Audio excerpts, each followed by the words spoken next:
நேயர்களுக்கு வணக்கம். அதாவது இன்னைக்கு ஒரு அதிர்ச்சிகரமான ஒரு மிகப்பெரும் மன வருத்தத்தை கொடுக்கக்கூடிய ஒரு செய்தி தான் இப்போ பார்த்துட்டு இந்த வீடியோ பேசுகிறேன். என்னன்னா 2017 கிட்டத்தட்ட ஒரு 6 வயதான ஒரு பெண் குழந்தை கொடூரமான பாலியல் வன்கொடுமைக்கு உள்ளாக்கப்பட்டு வீட்டின் அருகிலேயே எரிக்கப்பட்ட ஒரு சடலமாக கண்டெடுக்கப்படுகிறார். அதாவது பெண் குழந்தையை காணும்னு அவங்க பேரண்ட்ஸ் தேடுறாங்க.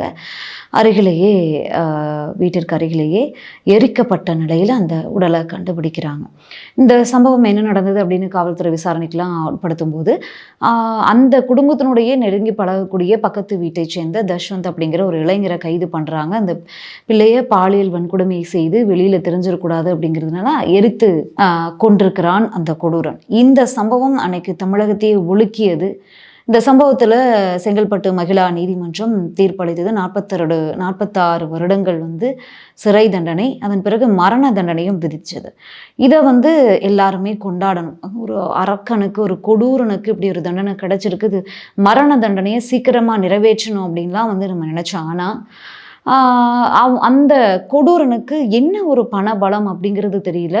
சுப்ரீம் கோர்ட் வரைக்கும் போய் மரண தண்டனைக்கு தடை கேட்டு மேல்முறையீடு பண்ணியிருந்தான். சரி, இடைப்பட்ட நேரத்தில் என்ன நடந்தது அப்படின்னா 90 நாட்களுக்குள்ள காவல்துறை குற்றப்பத்திரிகையை தாக்கல் பண்ணலை, காலதாமதம் அப்படிங்கிறதன் அடிப்படையில் அவன் கோரியிருந்த அந்த ஜாமீன் வழங்கப்படுகிறது. ஜாமீனில் வெளியில் அந்த தர்ஷன் அப்படிங்கிற அந்த கொடூரன் வீட்டிற்கு போயிட்டு வீட்டில் இருந்த தன் அன்னையனுடன் ஏற்பட்ட வாக்குவாதத்தின் பின்னணியில் அடித்து கொலை, அம்மாவையே கொலை செய்து விட்டு வீட்டிலிருந்து நகைகளை எல்லாம் எடுத்துட்டு மும்பைக்கு தப்பி ஓடிடுறான்.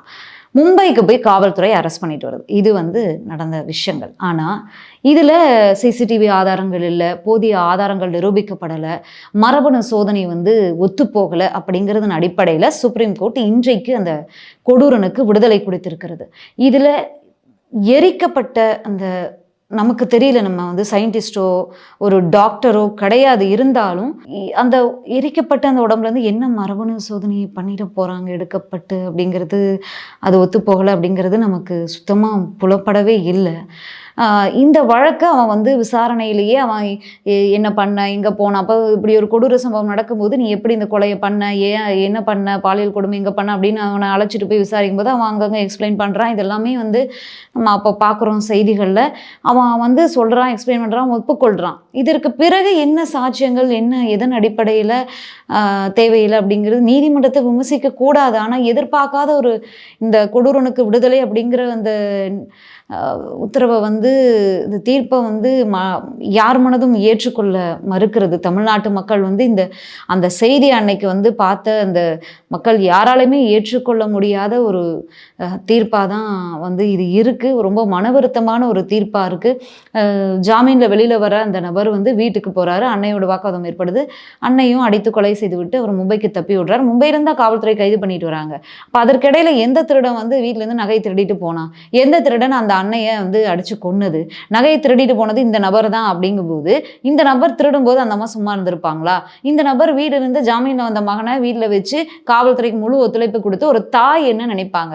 அந்த வழக்குல இருந்து ஒரு இவன் தப்பே என்னவா இருந்தாலும் காக்கைக்கு தன் குஞ்சு பொன் குஞ்சுருவாங்க. அந்த மாதிரி தாய் என்ன நினைச்சிருப்பாங்க? தம்மக தப்பு பண்ணியிருக்க மாட்டான், இந்த வழக்குல தவறாக மாட்டிக்கொண்டான், இவனை எப்படியாவது காப்பாற்றணுன்ற ஒரு எண்ணத்துல இருந்திருப்பாங்க. அப்ப என்ன நினைப்பாங்க? காவல்துறை விசாரணைக்கு முழுமையா ஒத்து போகணும், எங்கேயும் தப்பி ஓடிடக்கூடாது, தப்பி ஓடினா தன்னை குற்றவாளின்னு நினைப்பாங்க தன் மகனை அப்படிங்கிற வாக்குவாதங்கள் அங்கே கண்டிப்பாக நடந்திருக்கும்.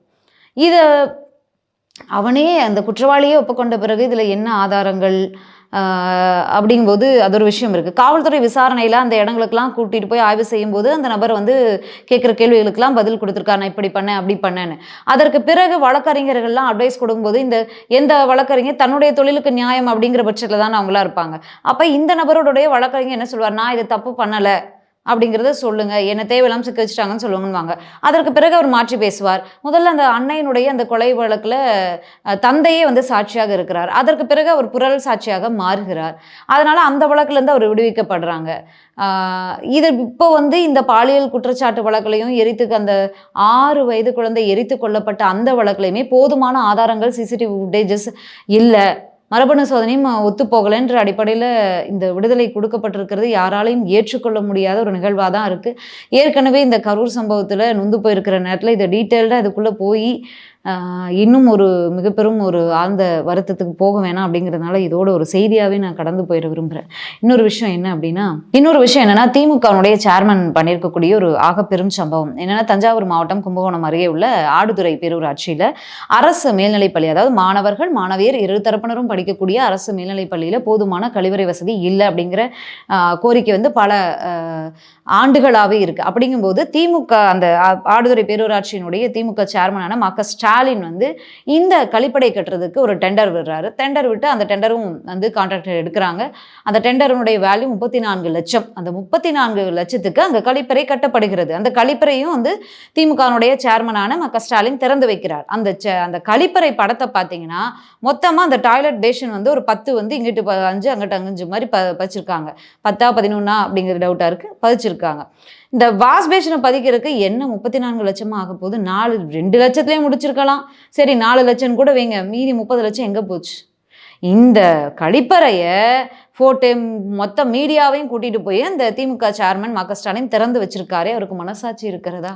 34 லட்சத்துக்கு இந்த ஒரே டோர் கொண்ட மாணவியர் பெண்கள் பயன்படுத்தக்கூடிய அந்த கழிப்பறையில் ஒரு டாய்லெட்டுக்கு ஒரு வாட்டர் டேப் கூட கிடையாது. அது கூட இல்லாமல் ஒரு தடுப்பு சுவர் இல்லாமல் மொத்தமாக பொது பப்ளிக் மாதிரி டாய்லெட் மாதிரி ஒரு கழிப்பறையை பெண்களுக்கு மாணவியருக்கு கட்டித்தர எதுக்கு டெண்டர் விடணும்? எதுக்கு 34 லட்சம் கோட் பண்ணணும்? அந்த டெண்டர் முடிஞ்சு இவரும் போய் சிறப்பு விருந்தினராக போய் திறந்து வைக்கிறாரே, கொஞ்சமாவது மனசாட்சி ஏதாவது இருக்கிறதா?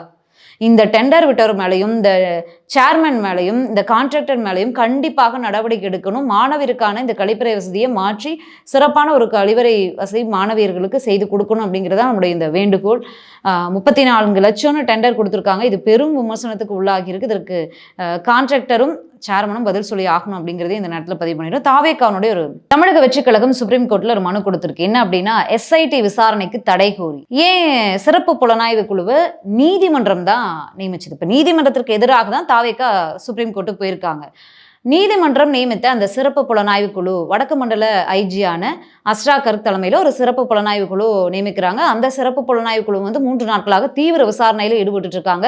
அஸ்ரா கர்க் நம்ம ஏற்கனவே பேசியிருக்கோம். அவர் வந்து பல சிறப்பான கேஸ்களில் சிறப்பான தன்னுடைய தீவிர விசாரணை மூலமாக முடித்தவர். அதனால அவரை பார்த்தாவே ஒரு அஞ்சக்கூடிய ஒரு சூழல் தான் காவல்துறை வட்டாரங்கள்லையும் இருக்கு. குற்ற பத்திரிகையில் இருக்கக்கூடிய அந்த லிஸ்ட்ல இருக்கக்கூடிய நபர்களுடைய மைண்ட்லேயும் இருக்கும். அப்படிப்பட்ட ஒரு அஸ்ரா கர்க் விசாரிக்கிறார் அப்படிங்கும் போதுமே நம்ம செய்திகள்லேயே பார்த்துருப்போம். விசாரணை தீவிரம் எடுக்கும், விஜய் அவர்கள் கண்டிப்பாக விசாரணைக்கு உட்படுத்தப்படுவார், ஏன் கைது பண்ணுற கூட வாய்ப்புகள்லாம் இருக்கு அப்படின்னு செய்திகள் நம்ம படிச்சிருந்தோம். இந்த நிலைமையில தான் தாவேக்கானுடைய இந்த தேர்தல் மேலாண்மை பொதுச் செயலாளர் அப்படின்னு சொல்லக்கூடிய அந்த ஆதவ் அர்ஜுனா அவர்கள் டெல்லியில் போய் ஒளிந்திருக்கிறாருன்னு தான் சொல்லலாம். ஏன்னா அவர் மீது 5 பிரிவுகள் மேலே வழக்கு பதிவு செய்யப்பட்டிருக்கிறது. அவர் வந்து அந்த பஸ்ஸில் இருந்த தாவேக்காவோடு எடுத்திருந்த அந்த ஃபுட்டேஜஸ் வந்து ஒப்படைக்க சொல்லியிருக்கிறது காவல்துறை. இது எல்லாம் எதுவுமே காவல்துறையிட்ட ஃபுட்டேஜஸும் ஒப்படைக்காம விளக்கத்தையும் கொடுக்காம நேரடியாக அவர் டெல்லி கிளம்பி போயிட்டார். அவர் டெல்லியில் இருக்கும் வரைக்கும் அரெஸ்ட் பண்ண முடியாது, தமிழக காவல்துறையால் வெயிட் பண்ணிட்டு இருக்காங்க. அரெஸ்ட் பண்ணுறதுக்கு முடியாதுன்னு இல்லை, எதற்காக வெயிட் பண்ணுறாங்க அப்படிங்கிறது நமக்கு புரியல. ஏன்னா பல செய்திகள் பரப்பப்படுகிறது, அரசியல் ரீதியாகவும் இது பேசப்படுகிறது. இப்படி இருக்கிற நிலைமையில தான் அவர் சுப்ரீம் கோர்ட் போய் மனு போட்டிருக்காரு. SIT விசாரிக்க கூடாது, அதாவது அஸ்ரா கர்க் தலைமையிலான அந்த சிறப்பு புலனாய்வு குழு இந்த கரூர் சம்பவம் 41 பேர் பலியான இந்த சம்பவம் தொடர்பான விசாரணையை அவங்க பண்ணக்கூடாது, CBI தான் விசாரிக்கணும் அப்படின்னு சொல்லி இதே ஆதவ் அர்ஜுனா அவர்கள் CBI அப்படிங்கிற போர்வையில போய் திமுக ஒளிந்து கொள்கிறது. இந்த அண்ணா யூனிவர்சிட்டி வழக்குல, அண்ணா யூனிவர்சிட்டியில நடந்த அந்த பெண் பாலியல் குற்றச்சாட்டு தொடர்பான அந்த வழக்குல அந்த குற்றச்சாட்டில் அந்த பாலியல் சம்பவம் நடந்துச்சு இல்லையா, அந்த தவறில் CBI விசாரிக்கலாம், CBIயிடம் நாங்கள் வழக்கை ஒப்படைக்கிறோம் அப்படின்னு சொல்லி முதல்வரை உத்தரவிட்ட பேரில் அது CBIயிடம் போனது அந்த வழக்கு. அப்போது CBIன்ற போர்வையில் போய் ஒளிஞ்சுக்கிடுச்சு திமுக. நாங்கள் வந்து பாஜகவை எதிர்க்கிறோம்னு சொல்லி பாஜக போர்வையில் போய் ஒளிஞ்சுக்கிட்டாங்க. கிட்டத்தட்ட CBI விசாரணைன்னு சொல்லி 5 வருஷம் முடிஞ்சு போயிடும், விசாரணையே நடக்காது, காலதாமதமாகும், அதுக்குள்ளே இவங்க ஆட்சி முடிஞ்சு போயிடும் அப்படிங்கிற மாதிரியான குற்றச்சாட்டுகளை எல்லாம் CBI மேலே ஆதவ் அர்ஜுனா அவர்கள் பொதுவெளியில் உட்கார்ந்து பல சேனல்களில் பேட்டியில வச்சிருந்தார். இன்னைக்கு அதே ஆதவ் அர்ஜுனா அவர்கள் CBI விசாரணை வேண்டும், SIT விசாரணை வேண்டாம்னு 2 முறை போய் நீதிமன்றத்தை நாடியிருக்கார். அப்படின்னா அப்ப நீங்க மத்திய அரசின் பின்னாடி போய் ஒளிஞ்சுக்க பாக்குறீங்க அப்படிங்கிறத நம்ம எடுத்துக்க முடியும். பாஜக பின்னாடி போய் ஒளிஞ்சுக்கிறீங்க அப்படின்னு தான் எடுத்துக்க முடியும். இப்போ SIT விசாரிச்சா தீவிரமா விசாரிப்பாங்க, அப்போ விஜய் அவர்களும் விசாரணைக்கு உட்படுத்தப்படுவார் அப்படிங்கிறது அடிப்படையில் அவசரமாக போய் உச்சநீதிமன்றத்தை நாடி இருக்கிறது தாவேக்கா. உடனடியாக விசாரணைக்கு எடுத்துக்கொள்ள வேண்டும் அப்படின்னு வச்சு அவங்க ரிக்வஸ்டையுமே நிராகரிச்சிருக்கிறது நீதிமன்றம். விசாரணைக்கு வரும்போது என்ன சொல்கிறாங்க அப்படிங்கிறதையும் பொறுத்திருந்து பார்க்கலாம். அதாவது அரசியல்வாதிகள் என்றைக்குமே யோசித்து பேசணும். ஏன்னா அவங்க பேசுகிறது அவங்களுக்கே வந்து எதிர்ப்பாக வந்து முடியும் அப்படிங்கிறதையும் இதில் பார்த்துருக்கோம் நம்ம. மீண்டும் நாளை ஒரு முக்கிய நிகழ்வோடு சந்திக்கலாம். நன்றி, வணக்கம்.